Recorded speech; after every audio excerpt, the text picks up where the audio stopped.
wherever you may be and however you may be listening, iHeartRadio, Fox Sports Radio, and FS1, wherever you may be and however you may be listening. Joy Taylor is joining me.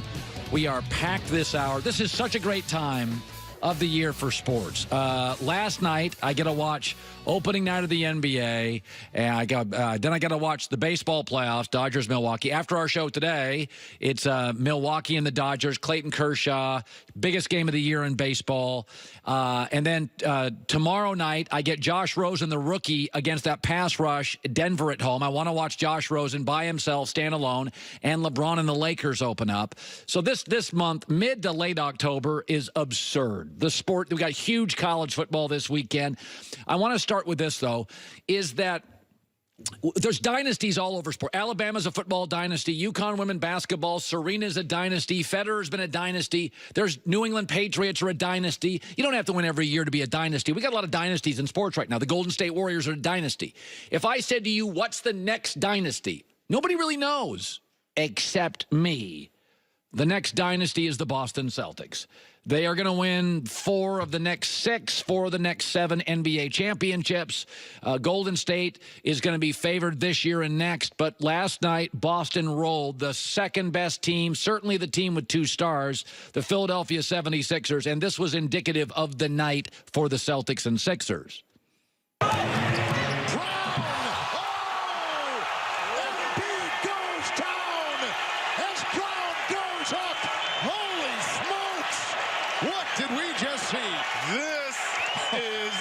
Spectacular, people.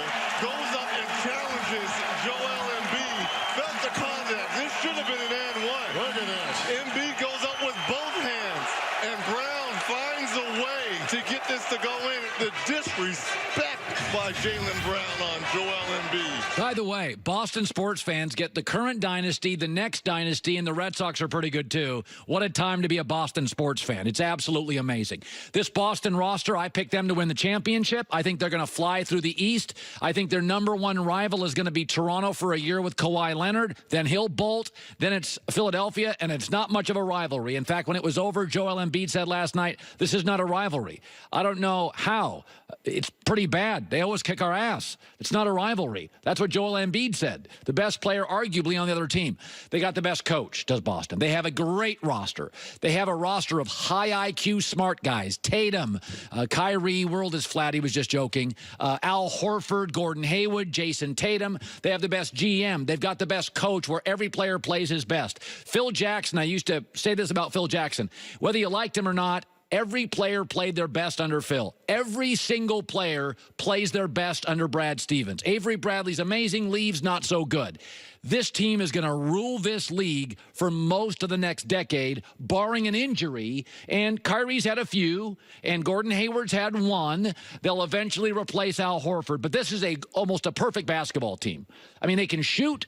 They play defense. They got defensive guys like Marcus Smart. They've got coachable guys. They've got role players. They've got veterans. They've got a star. They've got a championship-winning guy in Kyrie. They've got the next star in Jason Tatum. And I'm going to tell you something when I watch Philadelphia. I love Ben Simmons. I have him as a top 10 player in the league. Absolutely love him. But I don't think Ben Simmons and Embiid are going to work long-term. I don't. Keep your eye on that relationship. This team is totally flawed. It's got 2 stars and nothing else. First of all, Markelle Fultz is a bust. He's a shooter who can't shoot, a scorer who can't score. On the floor for 25 minutes, you can't play him late. He's a bust. He's a bust. And by the way, the Sixers moved up to get him. So there's animosity within that locker room that they could have Tatum. Instead, they have Markelle Fultz. Jason Tatum could be a Sixer. Now he goes against their rival, and he's going to whack him for the next 3 or 4 years. Here's the other problem, is that Joel Embiid is incredibly likable, and the media loves him because he's always playful with the media. He's going to be the media's favorite player.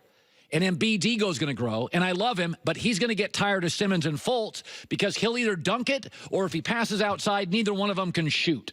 He'll get frustrated with them. Ben Simmons is too darn good to sit in Philadelphia for the rest of his career and lose to Boston and watch a dynasty. He needs to be part of one. So Simmons is going to get frustrated because Embiid's going to get all the good press, and he's going to get frustrated because he's going to make great passes to Markelle Fultz, and he can never hit a shot. And Simmons is going to grow tired of Embiid getting all the love from the media, and this puppy ain't going to work. In the process, they just whiffed on too many guys. and Fultz is a bust, and they butchered the Tatum thing.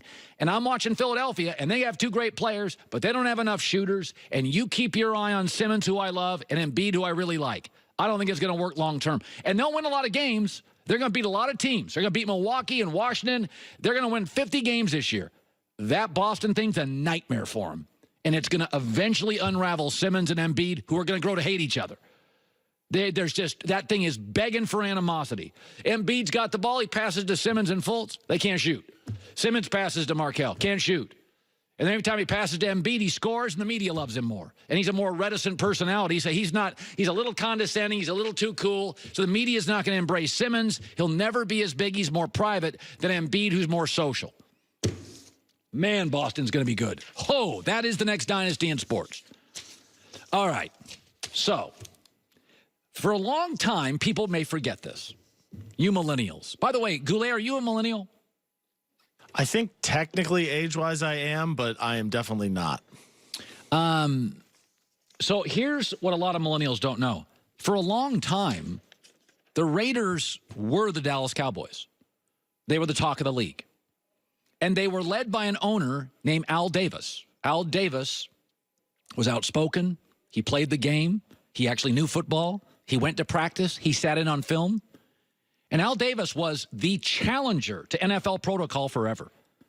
And then Al Davis got really old and crotchety, and synapses didn't quite fire. And in the end, there was about 10 years where the Raiders were the worst run team in American sports.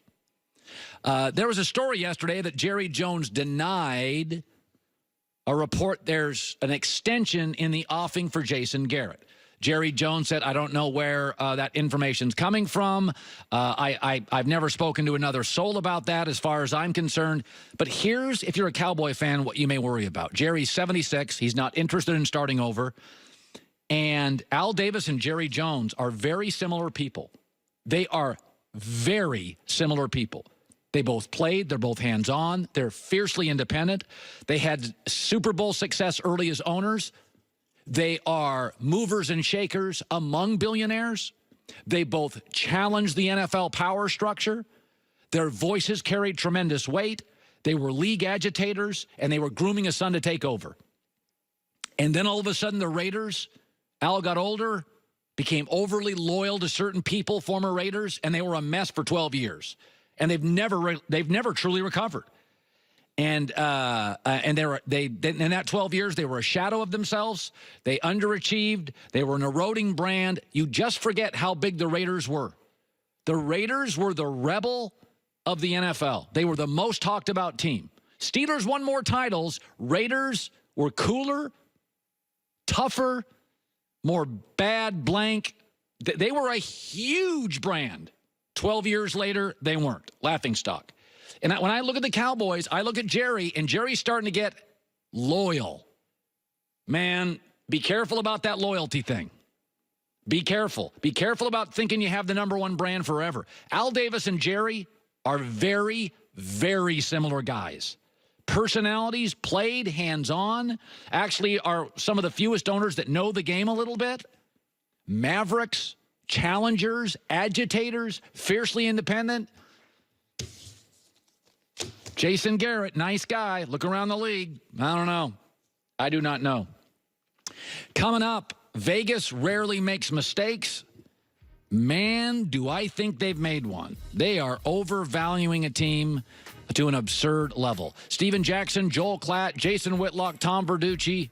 Still 2 hours to go. Guys, close your eyes. Imagine yourself standing where you're standing now, and people can see your underwear. Would you be proud of it? That would be odd, certainly, unless you're like a male model and stuff. But if the answer is no, then it's time to try Tommy John, the revolutionary clothing brand that's redefining comfort for men and women. Tommy John's, men's and women's underwear. Comfortable, stay-put waistbands, range of fabrics. Always, always incredibly, luxuriously soft. They're so confident you'll like it, they have a guarantee with your first pair. Best pair you'll ever wear, it's free guarantee. They have life-changing women's underwear as well, now fully back in stock. No adjustment needed. No reason to waste money on like multi-pack cheap underwear. TommyJohn.com. The code is HERD for 20% off. TommyJohn.com, code HERD. Close your eyes. Everybody can see it.